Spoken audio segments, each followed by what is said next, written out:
Rosebuds High School, 38 years of excellent academic track record, securing excellent results in SSC public examination every year. School was chosen among the top 300 schools in India and honored with the School Excellence Awards. The school focuses on holistic education through yoga, sports, and lab activities, including science, maths, English, and ICT labs. With modern infrastructure and audio-visual classrooms for effective learning, admissions are now in progress. Rosebuds High School, Mallikarjun Nagar, Bagambarpet, Hyderabad. బాగున్నారు అందరూ? జై తెలంగాణ, జై తెలంగాణ. కేసీఆర్ గారి నాయకత్వం, కేసీఆర్ గారి నాయకత్వం.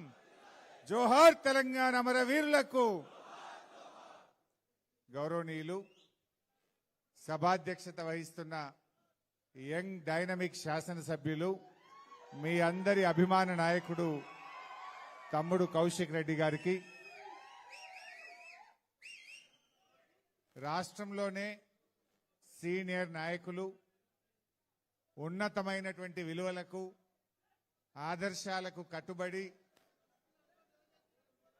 రాజకీయాలంటే ప్రజాసేవ, రాజకీయాలంటే గ్రామాలకు, పల్లెలకు, ప్రజలకు జవాబుదారీతనంతో ఉండాలని తన జీవితం అంతా కూడా ఎంతో నిజాయితీతో, నిబద్ధతతో జగిత్యాలే కాదు మొత్తం ఉత్తర తెలంగాణ, మన కరీంనగర్ జిల్లా అభివృద్ధికి ఎనలేని సేవ చేసినటువంటి మాజీ మంత్రివర్యులు, సీనియర్ నాయకులు, పెద్దలు, గౌరవనీయులు శ్రీ జీవన్ రెడ్డి గారికి, కార్యక్రమంలో పాల్గొంటున్న హుస్నాబాద్ మాజీ శాసనసభ్యులు మిత్రులు ఉడతల సతీష్ బాబు గారికి, మన నియోజకవర్గానికి ఈ మెంబర్షిప్ డ్రైవ్కు ఇన్ఛార్జిగా వచ్చినటువంటి విద్యార్థి ఉద్యమ నాయకుడు తమ్ముడు రాకేష్ గారికి, అదేవిధంగా మరొక విద్యార్థి ఉద్యమ నాయకుడు, మరి టీఆర్ఎస్వికి ఇద్దరు అధ్యక్షులు ఈయనే ఉన్నారు. మొదటి అధ్యక్షుడు ఎర్రొల్ల శ్రీనివాస్, రెండవ అధ్యక్షుడు మన హుజూరాబాద్ నియోజకవర్గ ముద్దుబిడ్డ గెల్లు శ్రీనివాస్ యాదవ్ గారికి, అదేవిధంగా ఈ కార్యక్రమంలో పాల్గొంటున్న సీనియర్ నాయకులు మాజీ ఎస్సీ కార్పొరేషన్ చైర్మన్ బండా శ్రీనివాస్ గారికి, పెద్దలు గౌరవనీయులు రవీందర్ రెడ్డి గారికి, మరి అదేవిధంగా హుస్నాబాద్ నుంచి వచ్చినటువంటి రాష్ట్ర నాయకులు రవీందర్ రావు గారికి, మరియు మన జమ్మికుంట మున్సిపల్ చైర్మన్ తమ్ముడు దిలీప్ గారు, మాజీ చైర్మన్ సీనియర్ నాయకులు రాజేశ్వరరావు గారు, చాలా పేర్లు ఉన్నట్టున్నాయి కానీ మరి మా డిసిసిబి మాజీ వైస్ చైర్మన్ పింగిలి రమేష్ గారు, మరి కమలాపూర్ మండలానికి సంబంధించి మా హుజూరాబాద్ మాజీ మున్సిపల్ చైర్మన్ గందే రాధికా శ్రీనివాస్ గారు, మా పట్టణ అధ్యక్షుడు కొలిపాక శ్రీనివాస్ గారు, అదేవిధంగా మా సీనియర్ నాయకులు సత్యనారాయణరావు గారు, అదేవిధంగా ఇంద్రసేనారెడ్డి గారు, మరియు సీనియర్ నాయకులు బాలకృష్ణరావు గారు, సహదేవ్ రెడ్డి గారు, తిరుపతి రెడ్డి గారు, మా తిరుపతిరావు గారు కమలాపూర్, అదేవిధంగా ఈ కార్యక్రమంలో పాల్గొంటున్నటువంటి మాజీ ఎంపీపీ ఇలంతకుంట వెంకటేష్ గారు, సీనియర్ నాయకులు తమ్ముడు రంజిత్ గౌడ్ గారు, సీనియర్ నాయకులు మనోహర్ రావు గారు, రాజేశ్వరరావు గారు, రామస్వామి గారు, సత్యనారాయణ గారు, ఇంకెవరైనా మర్చిపోయినా ఏమనుకోకుందిగా. సత్యన్న మాజీ మార్కెట్ చైర్మన్ ఉన్నాడు, సత్యనారాయణరావు మాజీ కమలాపూర్ నాయకులు ఉన్నారు. ఓకే, ఇక మా కొండల రెడ్డి గారు, ఇంకా చాలా మంది కనబడుతున్నారు, ఏమనుకోకూరిగా. సురేందర్ మా మాజీ ఎంపీపీ హుజూరాబాద్ రాణి సురేందర్ రెడ్డి గారు, వేదిక మీద ఉన్న గౌరవ కౌన్సిలర్లు, పార్టీ సీనియర్ నాయకులు, మండలాధ్యక్షులు, మా మహిళా నాయకురాలు మా లతా శ్రీనివాస్ గారు, ఇంకా ఈ కార్యక్రమంలో ఉన్న మా ఉద్యమకారులు, బీఆర్ఎస్ కుటుంబ సభ్యులు, మీడియా మిత్రులు అందరికీ పేరు పేరున నమస్కారం. హుజూరాబాద్ అంటేనే బీఆర్ఎస్ అడ్డా. 2004 నుంచి ఇప్పటిదాకా ఏ ఎన్నిక వచ్చినా కూడా ఇక్కడ ఎగిరే జెండా గులాబీ జెండా. ఒక్క ఉప ఎన్నిక తప్ప అది మున్సిపాలిటీ ఎన్నికలైనా, సర్పంచ్ ఎన్నికలైనా, ఎమ్మెల్యే ఎన్నికలైనా ఎప్పుడైనా ఈడ అద్భుతమైన విజయాన్ని బీఆర్ఎస్ సాధించింది. దానికి ఇక్కడ ఉండే మా కార్యకర్తలు, ఇక్కడ ఉండేటువంటి నాయకుల యొక్క కృషి అని చెప్పి నేను చెప్పక తప్పదు. కేసీఆర్ గారికి కూడా హుజురాబాద్ అంటే చాలా ప్రేమ. అందుకే మీరు గుర్తు తెచ్చుకోండి, ప్రపంచమే అబ్బురపడిన, దేశమే మనను చూసి నేర్చుకున్న రైతు బంధు పథకం ప్రారంభమైంది హుజురాబాద్ నుంచి. కేసీఆర్ గారు రైతు బంధును హుజురాబాద్ నుంచి స్టార్ట్ చేసింది. దళిత బంధు పథకాన్ని ఈ హుజురాబాద్ నుంచి కేసీఆర్ గారు ప్రారంభించింది. కేసీఆర్ గారికి కూడా హుజురాబాద్ అంటే ఎంతో ప్రేమ. ఇక్కడుండే నాయకులు, కార్యకర్తలు కూడా మొదటి నుంచి కూడా ఉద్యమంలో చాలా క్రియాశీలకంగా పార్టీ కోసం బ్రహ్మాండమైన కృషి. ఆ రోజుల్లో రైల్ రోకో అంటే మన ఉప్పల్ రైల్వే స్టేషన్ దగ్గర గంటలు రైలు ఆపితే ఢిల్లీకి రైలు బంద్ చేసిన ఘనత కూడా ఈ హుజురాబాద్ జమ్మికుంట కార్యకర్తలదని చెప్పి గుర్తు చేస్తా ఉన్నా. ఏ పోరాటంలో అయినా ముందున్నటువంటి కార్యకర్తలు. మరి ఈరోజు ఈ మీటింగ్ పార్టీని బలోపేతం చేసుకోవాలి. మళ్ళీ గ్రామ కమిటీలు వేసుకుందాం, పట్టణ కమిటీలు వేసుకుందాం, మండల కమిటీలు వేసుకుందాం, జిల్లా కమిటీలు వేసుకుందాం. పార్టీని పటిష్టవంతంగా తయారు చేయాలని చెప్పి గౌరవనీయులు కేసీఆర్ గారు నిర్ణయించిండ్రు. మన ఉమ్మడి కరీంనగర్ జిల్లా మొత్తం బాధ్యతను పెద్దలు మాజీ మంత్రివర్యులు జీవన్ రెడ్డి గారికి కేసీఆర్ గారు ఆ బాధ్యత వారి మీద పెట్టారు. మరి ఇప్పుడు కార్యకర్తలుగా మనం కూడా ఇప్పుడు అంతా ఆన్లైన్ డిజిటల్ చేయాలని డిసైడ్ అయింది పార్టీ. మనం ఇంతకుముందు పుస్తకాలు ఇస్తే కొన్ని కరెక్ట్ చేద్దాం, కొన్ని రాసుకొద్దాం. ఇప్పుడు రాసు లేదుగా, అంతా డిజిటలే. సెల్ ఫోన్లో ప్రతి ఇంటికి పోవాలి, వాళ్ళ ఫోటో తీయాలి, వాళ్ళతోని మాట్లాడిన తర్వాతనే మెంబర్షిప్ తీసుకోవాలి. పేమెంట్ కూడా అంత ఆన్లైన్, డైరెక్ట్ ఏమంటాం పేటిఎం, ఫోన్పే. ఇక లేదు మనం గట్టులు లేదు, మనం రాసు లేదు. అంటే బరాబర్ మెంబర్షిప్ కరెక్ట్గా చేయాలని. అట్లయితే పార్టీ బలంగా ఉంటుంది. మనం కమిటీలు వేసుకోవడమే కాదు, రేపు ప్రతి నియోజకవర్గంలో కూడా శిక్షణా శిబిరాలు పెట్టి ఈ కాంగ్రెస్ మోసాలను, కాంగ్రెస్ యొక్క అవినీతిని, కాంగ్రెస్ 6 గ్యారెంటీల పేరిట ప్రజల్ని ఏ రకంగా మోసం చేసిందో మరి కార్యకర్తలకు ట్రైనింగ్ ఇస్తే కార్యకర్తలు పోయి ప్రజలను కూడా సమాయత్తం చేయాలని చెప్పి పార్టీ నిర్ణయం తీసుకోవడం జరిగింది. మరి ఇంకో వారం 10 రోజుల్లో మనకు ట్రైనింగ్ ఇస్తాం. మనం ప్రతి బూత్కు కూడా 2 ఏజెంట్లను తీసుకొని, పోలింగ్ బూత్లో 2ని తీసుకొని వాళ్ళకి ఎట్లా మెంబర్షిప్ చేయాలి, ఏ రకంగా చేయాలి అని ఫోన్లోనే వాళ్ళ ఫోన్ ద్వారానే మెంబర్షిప్ చేసే విధంగా ట్రైనింగ్ ఇచ్చి వాళ్ళ ద్వారా, ఇప్పుడు ఊర్లో 3 బూతులు ఉంటే 3 బూత్లకు ఈచ్ బూత్ 2, అంటే 6గురికి మనం ట్రైనింగ్ ఇస్తాం. ఒక ఊర్లో 2 బూతులు ఉంటే బూత్కి 2 చొప్పున 4గురికి ట్రైనింగ్ ఇస్తాం. ఊర్లో ఒకటే బూత్ ఉంటే 2కి ట్రైనింగ్ ఇస్తాం. సో దట్ ఏంటంటే ఒకరికి జ్వరం వచ్చినా, ఏదైనా ఆపద సంపద అయినా ఇంకొకరు ఆ కార్యక్రమాన్ని ముందుకు తీసుకుపోవాలని చెప్పి పార్టీ నిర్ణయం తీసుకున్నది.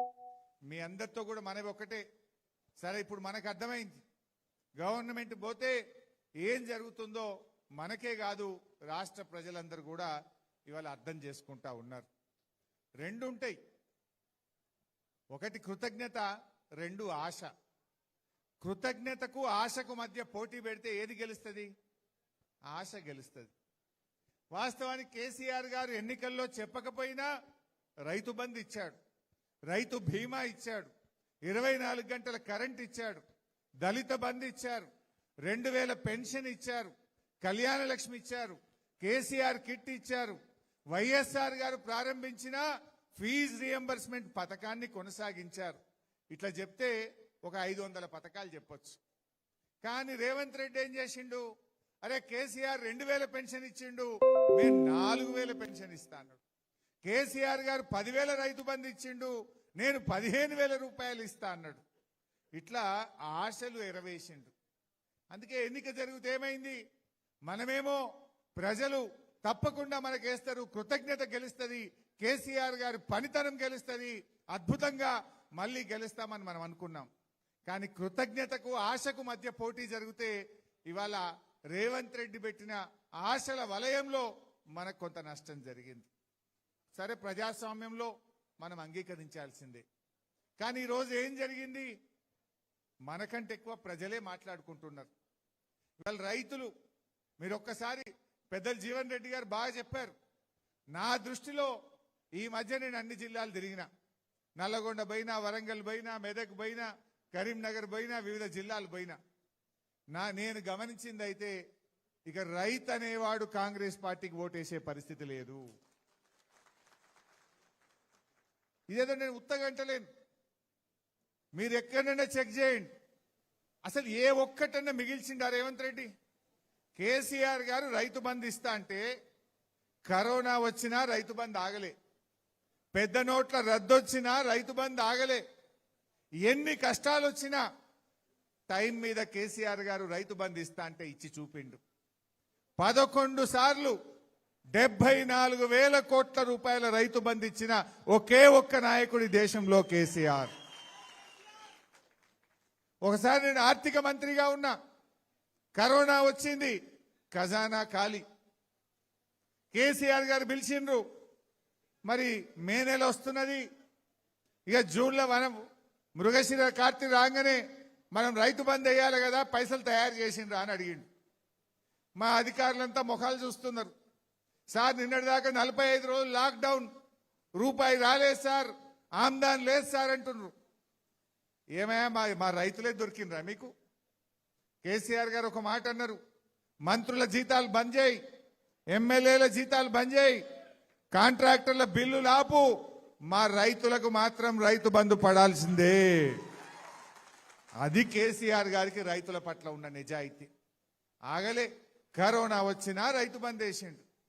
మరి రేవంత్ రెడ్డికి ఏమైందా? ఇప్పుడు కరోనా వచ్చిందా? ఏమొచ్చింది? ఒక రైతు బంధు మొత్తానికే ఎగ్గొట్టిండు, 1 రూపాయి ఇయ్యలే. ఒక రైతు బంధు 3 ఎకరాలే ఇచ్చిండు. ఈ యాసంగి రైతు బంధు 2 ఎకరాలకే వచ్చింది. అంటే ఎంత మోసం! ఒక రైతు బంధు మొత్తానికే ఎగరగొడితే 9,000 కోట్లు, రెండవ రైతు బంధు 3 ఎకరాలకే ఇస్తే 5,000 కోట్లు, 9 5 14. ఇప్పుడు 2 ఎకరాలకే ఇచ్చిండు అంటే 6,000 కోట్లు, 14 ఎంత? 20,000 కోట్ల రూపాయలు. 20,000 కోట్ల రైతు బంధు ఎగరగొట్టిండు. ఇక నీకు రుణమాఫీ చేసినప్పు అంటుండు. అంటే ఇవాళ కేసీఆర్ గారు క్రమం తప్పకుండా రైతు బంధు ఇస్తే రేవంత్ రెడ్డి ఇవాళ రైతు బంధు పథకాన్ని ఆగం పట్టించిండు. ఇవాళ రైతు బంధు వచ్చే పరిస్థితి కనబడతలేదు. ఏం చెప్పిండు? మొన్న మా సిద్దిపేటకు వచ్చిండు, 45 రోజుల్లో 9,000 కోట్ల రూపాయల రైతు బంధు వేస్తున్నా అన్నాడు. ఇవాళకి 65 రోజులైంది. 65 రోజులైనా ఇప్పటికీ రైతు బంధు పడ్డ పరిస్థితి లేదు. చెప్పుడు 15,000 అన్నాడు, 12,000 ఇస్తా అన్నాడు. ఆ ఇచ్చే 10,000 కూడా ఎగరగొట్టేశాడు. మరి రైతు బంధు సంగతి అట్లా. మీ అందరు గమనించిండ్రో లేదో, రైతు బీమా కూడా బంద్ అయిపోయింది. 5 నెలలే. మీ ఊర్లలో రైతులు చనిపోతే రైతు బీమా డబ్బులు పట్టలేవు. ఒకసారి చెక్ చేసుకోండి. ఎల్ఐసికి పైసలు కట్టలే రేవంత్ రెడ్డి. నేను అడుగుతా ఉన్నా, రైతు బీమాకు మించిన పథకం ఉంటుందా? దేశం మొత్తం మెచ్చుకున్నది. అంటే ఇలా కేసీఆర్ గారు పెట్టిండని చెప్పి దాన్ని రద్దు చేయడం నీకు తగునా అని నేను అడుగుతా ఉన్నా. ఎల్ఐసికి డబ్బులు కట్టక 5 నెలల నుంచి ఇప్పుడు రైతు బీమా పథకం కూడా ఆగిపోయింది. రైతు బంధు బాయే, రైతు బీమా బాయే. ఎరువులు కేసీఆర్ గారు ఉన్నప్పుడు ఎప్పుడన్నా ఎరువులకు ఇబ్బంది ఉండనా? అసలు లైన్లు కట్టినమా? రేవంత్ రెడ్డి వచ్చిండు, ఇవాళ ఎరువులకు ఇబ్బంది వచ్చింది. ఇప్పుడు ఎరువులు కూడా రాకపోయాయి. ఇక 4వది వడ్ల సంగతి. పెద్దలు జీవన్ రెడ్డి గారు చెప్పిండ్రు, తరుగు లేకుండా ఈ రాష్ట్రంలో ఎక్కడన్నా వడ్లు కొన్నారా? ఎక్కడ చూసినా 4 కిలోలు 5 కిలోలు తరుగు పెట్టుడే. 43 కిలోలు పెడితేనే మేము దించుకుంటామంటున్నారు. 43 కిలోలు పెడితే 5 కిలోలు కొనేవాయి. ఇంత జోకినాక వాడు 15 రోజుల దాకా దించుకోడు. 15 రోజుల్లో ఆడికి పోయే వరకు దాని బరువు తగ్గుతుంది. మళ్ళా మిల్లోళ్ళు కటింగ్ పెడతా ఉన్నారు. అంటే ఈ రాష్ట్రంలో 1,000 కోట్ల రూపాయలు ఇవాళ నష్టపోయినటువంటి పరిస్థితి. రైతులైతే పాపం 40 రోజులు 50 రోజులు వడ్లు అమ్ముకోవడానికి, మక్కలు అమ్ముకోవడానికి ఇవాళ పడిగాపులు కాసింది. కొన్ని చోట్ల సంచులు సెదలు పట్టినాయి. సెదలు పట్టినా కూడా వడ్లు కొనే పరిస్థితి లేకుండా పోయింది.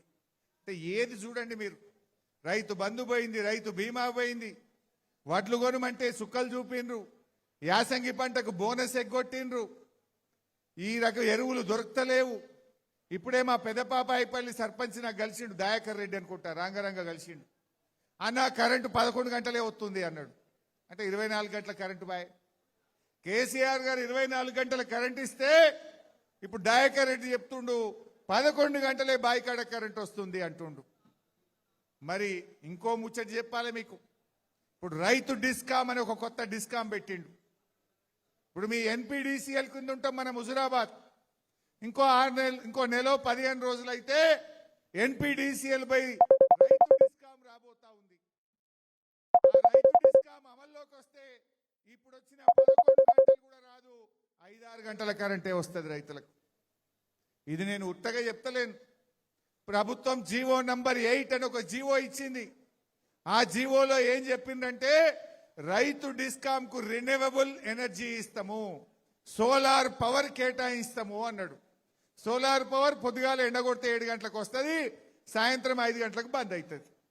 అంటే ఇక రైతుకు 24 గంటలు ఉండదు, 6-7 గంటల కరెంటుకే రాబోతా ఉంది.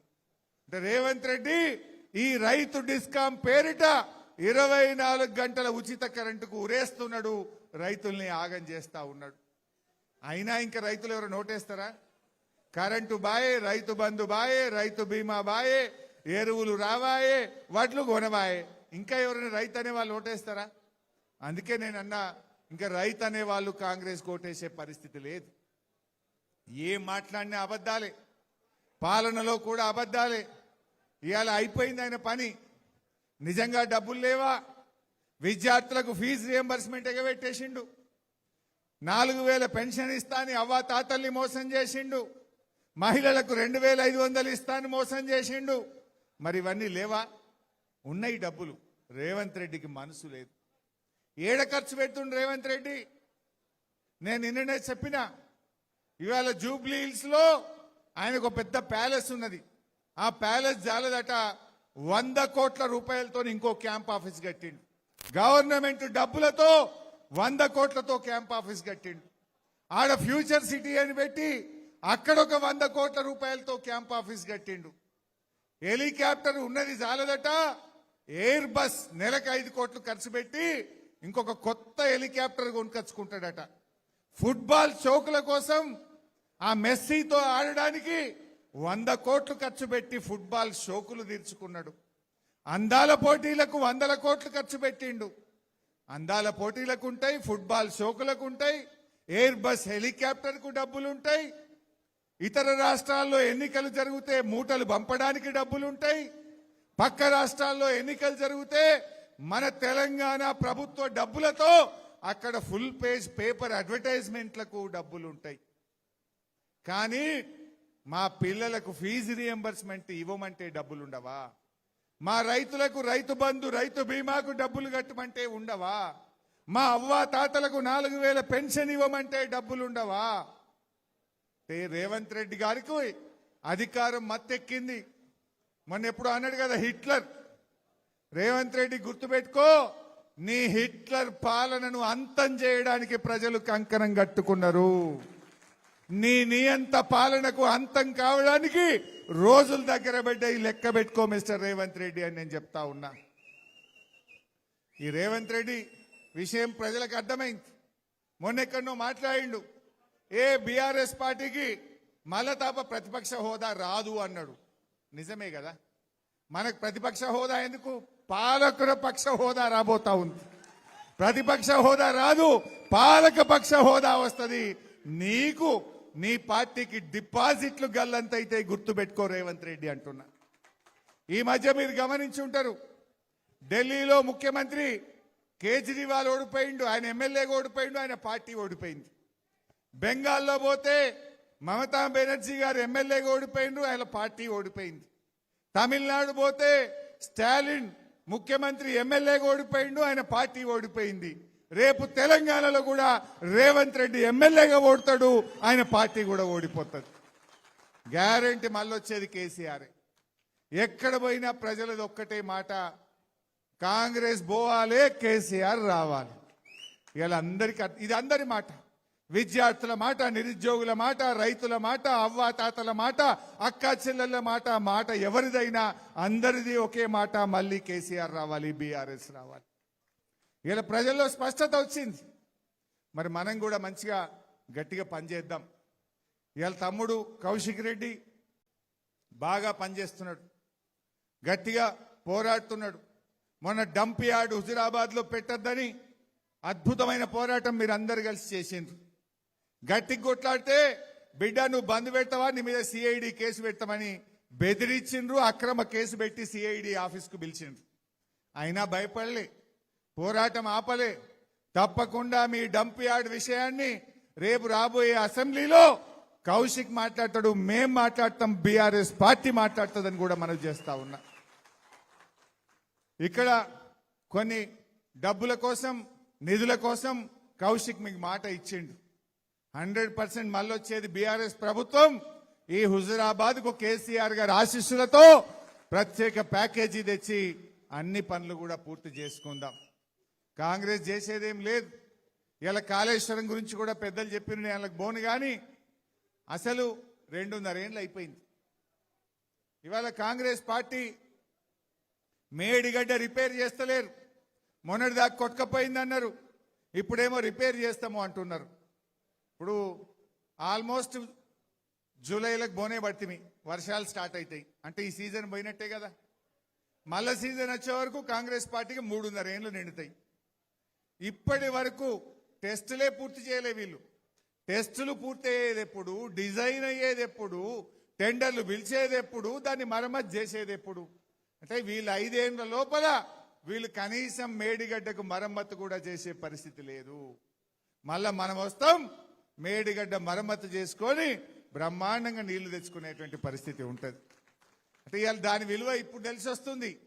పోయిన 2 ఏళ్ళు కాలం మంచిగా అయింది. కాళేశ్వరం మోటార్లు ఎల్లంపల్లికెళ్ళే నడిపినాం, కాళేశ్వరం మోటార్లు మిడ్ మానేర్కెళ్ళే నడిపినాం. కాలం కానప్పుడు కూడా తెలంగాణకు ఇబ్బంది ఉండొద్దని కేసీఆర్ గారు 3వ సోర్స్ మేడిగడ్డ దగ్గర పెట్టిండ్రు. 3 పెట్టిండు కాళేశ్వరంలో కేసీఆర్ గారు. కాలం మంచిగా అయితే కరెంటు బిల్లు ఎక్కువ రావద్దని నడిమిట్ల మేడిగడ్డకే మన మిడ్ మానేర్కెళ్ళే మోటార్లు నడపాలని. జర యావరేజ్ పడిపడనట్టుగా కాలం అయితే ఎల్లంపల్లికెళ్ళే మోటార్లు నడుపుకోవాలన్నాడు.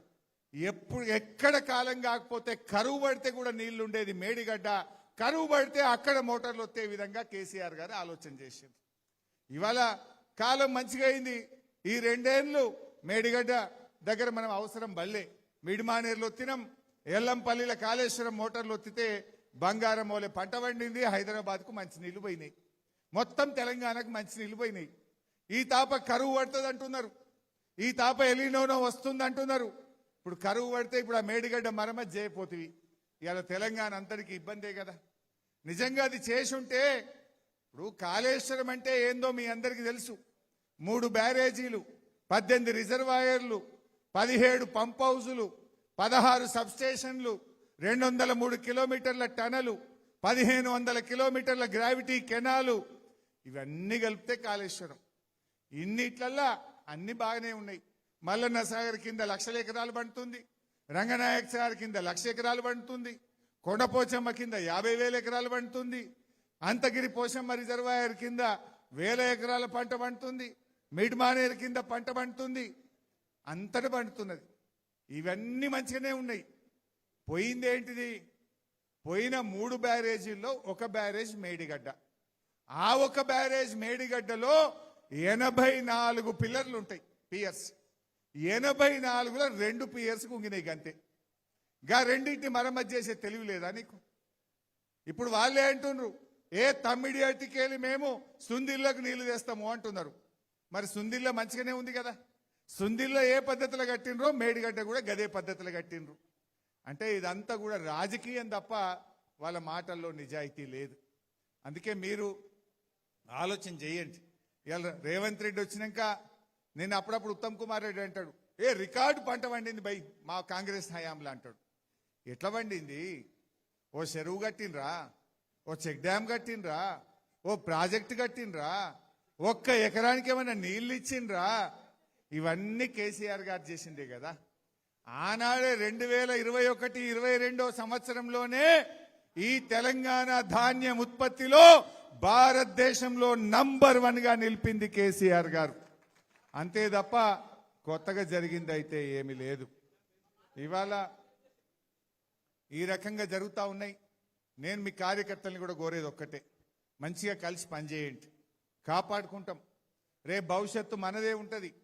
ఏ కార్యకర్తకు కూడా ఇబ్బంది రానీయం. నాకు తెలుసు చాలా మంది మీద కేసులు పెడుతున్నారు. రాజేశ్వరరావు గారి మీద అక్రమ కేసులు పెట్టిండ్రు. ఇట్లా ఎంతో మంది మన కార్యకర్తల మీద అక్రమ కేసులు పెట్టి వేధించినా కూడా ధైర్యంగా మా కార్యకర్తలు నిలబడుతున్నారు, పోరాటం చేస్తున్నారు. నేను మొన్న పెద్దపల్లిలో కూడా అదే చెప్పిన. ఈ కష్టకాలంలో పార్టీతో నిలబడ్డ కార్యకర్తలే ఈ పార్టీకి ఆత్మీయులు, ఆత్మబంధువులు. డెఫినెట్ గా మిమ్మల్ని కాపాడుకునే బాధ్యత పార్టీది. చూసినాం, ఇప్పుడు కాంగ్రెస్ చూసినాక అర్థమైంది వాళ్ళ పాలన ఏంది. దోపిడి, కరప్షన్, కమిషన్, కేసులు, ఇది తప్ప అసలు రాష్ట్రాన్ని, ప్రభుత్వాన్ని వాళ్ళు పట్టించుకున్నటువంటి పరిస్థితి లేదు. ఇవాళ రేవంత్ రెడ్డి పాలనలో ఒకటి మాత్రం ప్రజలు గమనించారు. నోరిప్పితే ఏమంటాడు? నోరిప్పితే నిన్ను ఉరేయాలి, నిన్ను కొరడాలతో కొట్టాలి, నీ లాగులో తొండలు జొర్రగొట్టాలి, నిన్ను జైల్లో పెట్టాలి. ఇవి తప్ప ఒక్కటన్నా మంచి మాట మాట్లాడతాడా? ఇప్పుడు రాష్ట్రంలో వాయు కాలుష్యం, శబ్ద కాలుష్యం గురించి మనం విన్నాం. కానీ ఈ రాష్ట్రంలో కొత్త కాలుష్యం వచ్చింది, అది ధ్వని కాలుష్యం. ధ్వని కాలుష్యం మోపైంది కొత్తగా. టీవీ పెడదామంటే భయపడుతున్నారు. పిల్లలు ఖరాబ్ అవుతారేమో అని తల్లిదండ్రులు రేవంత్ రెడ్డి కనబడగానే ఛానల్ మార్చేస్తున్నారు. ఎక్కడ ఈ ధ్వని కాలుష్యం మా పిల్లలకు సోకుతుందో అని వెనక ముందు అవుతున్నారు. సరే, వాయు కాలుష్యం ఉంటే ఏం చేస్తాం? పరిశ్రమలను నగరం బయటకు, ఊరికి దూరం తీసుకుపోతాం, పరిశ్రమలను తరలిస్తాం. అట్లనే ఇవాళ ఈ రాష్ట్ర ప్రజలు కూడా ఈ ధ్వని కాలుష్యం కోరల్లో నుంచి రాష్ట్రాన్ని కాపాడడానికి రేవంత్ రెడ్డిని తరిమి కొట్టాలని కూడా రాష్ట్ర ప్రజలు నిర్ణయించుకున్నారు. ఇది భరించే పరిస్థితి లేదు. నోరిప్పితే అబద్ధాలే కదా. వేములాడ రాజన్న మీద ఒట్టు పెట్టిండు 15 ఆగస్టు రుణమాఫీ చేస్తాను. ఈ రూమ్ లో ఎంతమంది రుణమాఫీ కానోళ్ళు ఉన్నారో చేయలేవట్టుండ్రి. ఎంతమందికి రుణమాఫీ కాలే? సగం మందికి రుణమాఫీ కాలే. అంటే దేవుని మీద ఒట్టు పెట్టి మాట తప్పిన రేవంత్ రెడ్డిని ఎవరైనా నమ్ముతారా? ఇంకా అయిపోయింది, ఆయన పతార కథం అయిపోయింది. కానీ మనం ఓవర్ కాన్ఫిడెన్స్ లో కూడా ఉండొద్దు. మంచిగా పని చేసుకుందాం, మళ్ళీ పూర్వ వైభవం తెచ్చుకుందాం, ప్రజలకు మంచి సేవ చేద్దాం.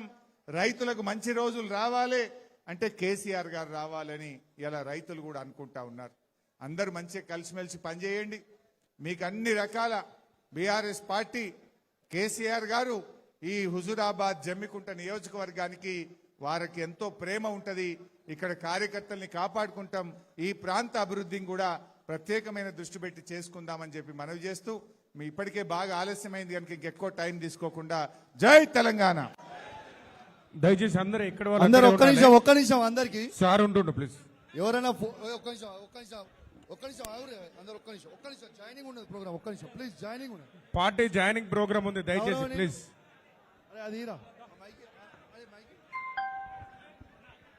ఇలా కళాకారులు గౌరవనీయులు పెద్దలు సందీప్ గారికి, ప్రసాద్ గారికి కూడా ఒక్క నిమిషం.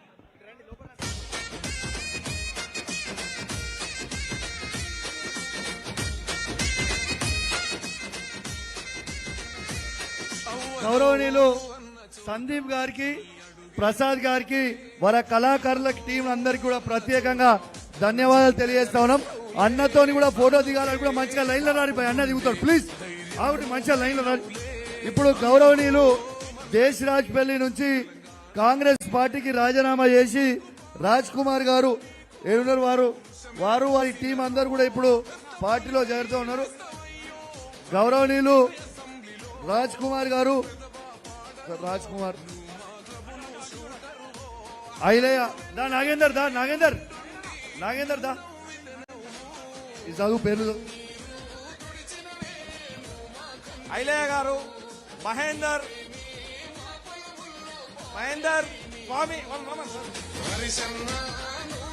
స్వామి గారు, సమ్మయ్య,